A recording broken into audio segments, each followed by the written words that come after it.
Para informar las razones por las que suspendemos la publicación, anunciar que mañana vamos a estar acompañando a jubilados y jubiladas en el Congreso en su reclamo semanal y que a partir de pasado mañana va a estar el informe completo publicado en nuestras redes con toda la data, todas las estadísticas, todos los gráficos y que por supuesto le pedimos a las organizaciones compañeras y muy especialmente a los medios de comunicación independientes como ustedes que nos den una mano en la difusión porque vamos a carecer de ese espacio que hubiéramos tenido de sostenerse la actividad, pero bueno, Correpi no puede estar en una burbuja ocupándose de lo suyo cuando están cagando a palos jubilados y jubiladas en el Congreso. Y sí, como organización antirrepresiva, la verdad que está muy bien eso. Y por supuesto, María del Carmen, vamos a estar difundiéndolo desde todos los medios posibles, porque es muy importante. Y también eso, ¿no? Muy importante difundirlo por todos lados, ¿no? Porque hace un rato hablábamos justamente sobre eso, ¿no? Sobre la comunicación, de cómo circula hoy día la información. Y bueno, cuáles son las formas más concretas y más eficientes para que esta información llegue. Exactamente, es una tarea que siempre fue necesaria porque siempre hubo que discutir noticias eh, incompletas o directamente falsas, aclarar conceptos, etcétera, pero nunca como en este momento donde lo que ellos llaman la batalla cultural no es otra cosa que la destrucción sistemática de todos los acuerdos democráticos y por sobre todas las cosas la instalación de una verdad paralela que no tiene nada que ver con la realidad. Hola María del Carmen. Te Hola pregunto, compañera. ¿cómo estás?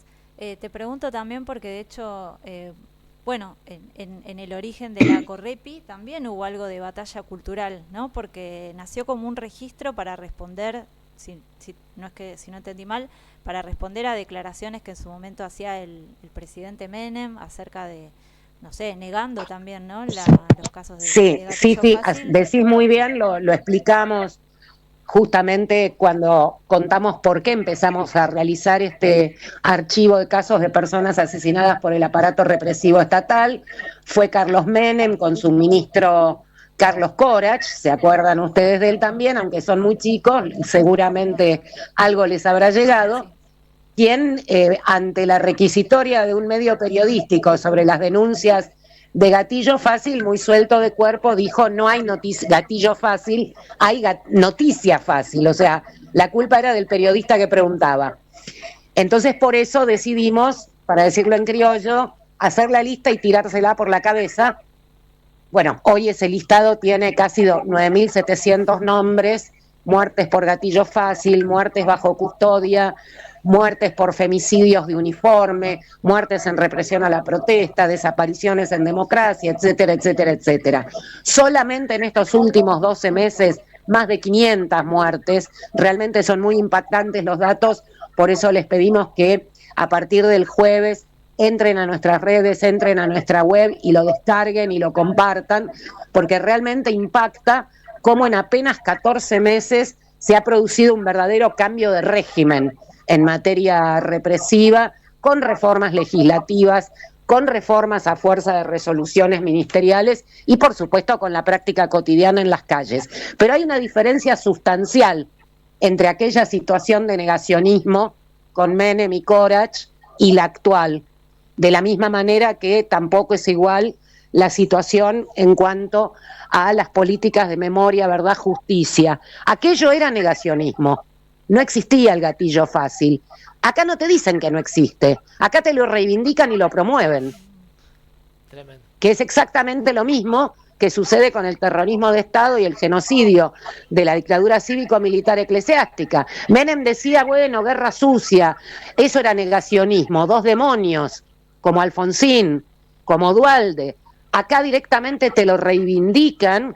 De hecho, nos acabamos de enterar hace minutos que hay un planteo de amnistiar o indultar, no sabemos si por vía Congreso sería amnistía, por vía ejecutiva sería indulto, a todos los militares que están condenados por crímenes de lesa humanidad de la dictadura, que no es solamente la reivindicación histórica de aquel genocidio y terrorismo de Estado, sino que también les sirve como apoyatura teórica y práctica para la represión actual, de la misma forma que te imponen por ley la doctrina Chocobar para que sea legítimo que un policía te dispare por la espalda, aunque estés desarmado, si él opina que tenés pinta de sospechoso.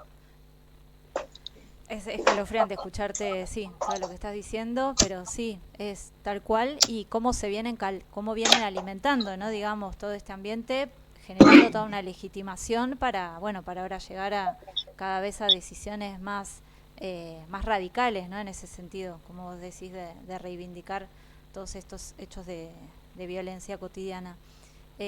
Preguntarte también, porque, bueno, muchos de estos casos que ustedes ahora, bueno, que ustedes hacen estos registros, no llegan tampoco a nivel mediático. Eso también amerita, ¿no? No sé, una reflexión social.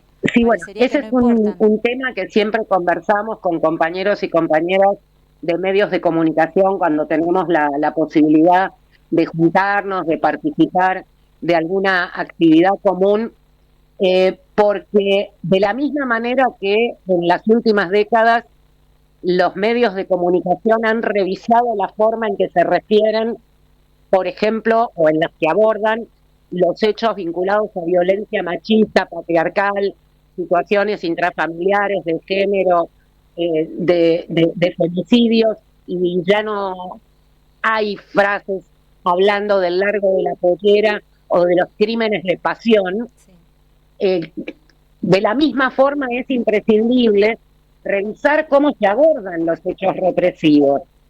Cuando hay represión en una movilización, en una marcha, en una protesta vecinal, el titular de la mayoría de la prensa hegemónica, obviamente párrafo aparte para los medios alternativos, porque como tienen una incidencia militante importante y un activismo concreto cotidiano, allí la mirada es obviamente diferente, pero el titular va a ser el caos de tránsito.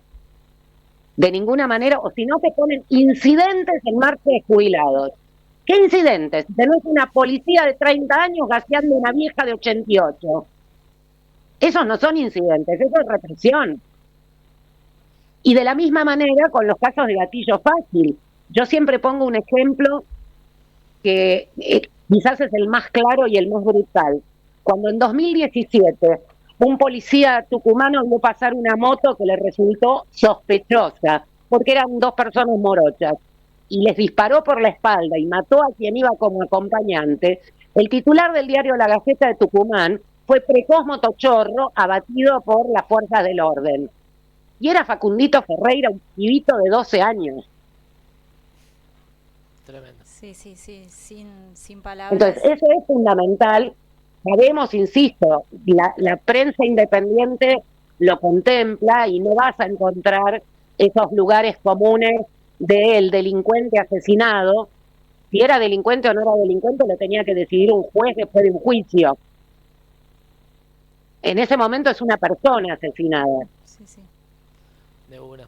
Pero en la prensa hegemónica, además, es política, sí, la editorial que se utiliza como caja de resonancia del discurso oficial.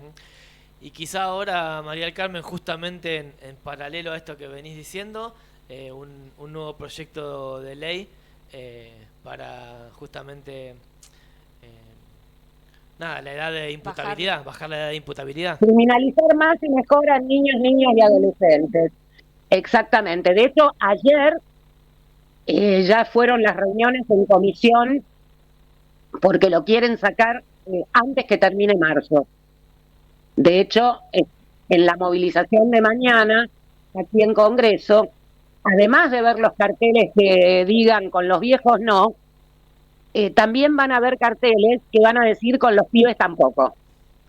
Ahí va. Porque estamos trabajando de conjunto con la Mesa de Articulación de la Niñez, que está integrada por una gran cantidad de organismos y organizaciones que trabajan los temas de niños, niñas y adolescentes, las organizaciones antirrepresivas, los organismos de derechos humanos, las organizaciones populares, para ya empezar de vuelta, lamentablemente una vez más, a enfrentar esta situación que no es ninguna solución concreta a ningún problema concreto, porque además de que sabemos que en forma genérica el hiperpunitivismo no resuelve ningún problema de los mal llamados de inseguridad, mucho menos meter presos a niños de 10, 12, 13 años te va a resolver ninguna situación en la calle.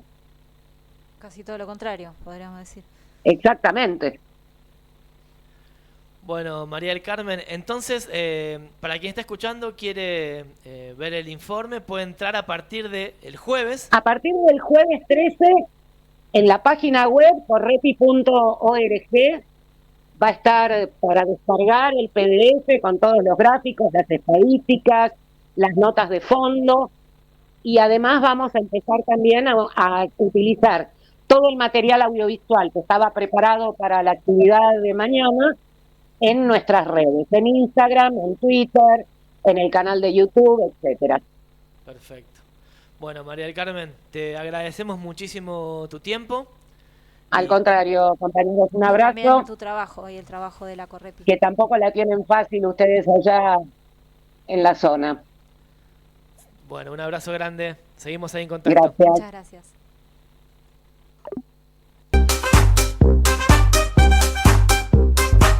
Hablábamos con María del Carmen Verdú de la Correpi, la coordinadora contra la represión policial e institucional.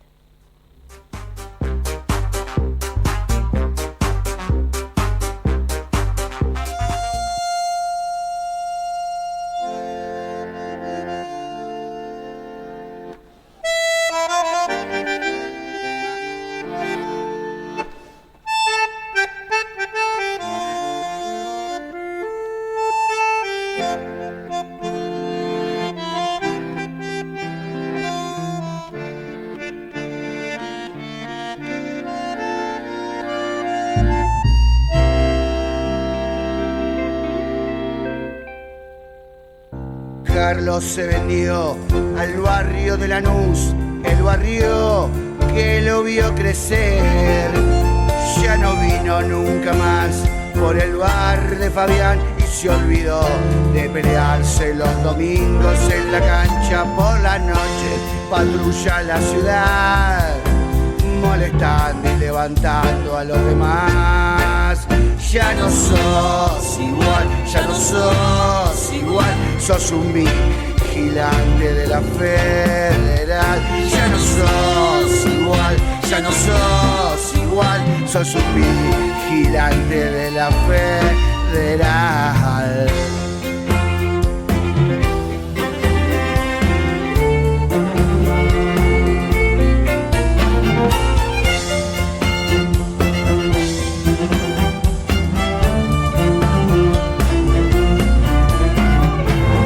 Se dejó crecer el bigote y tiene una 9 para él.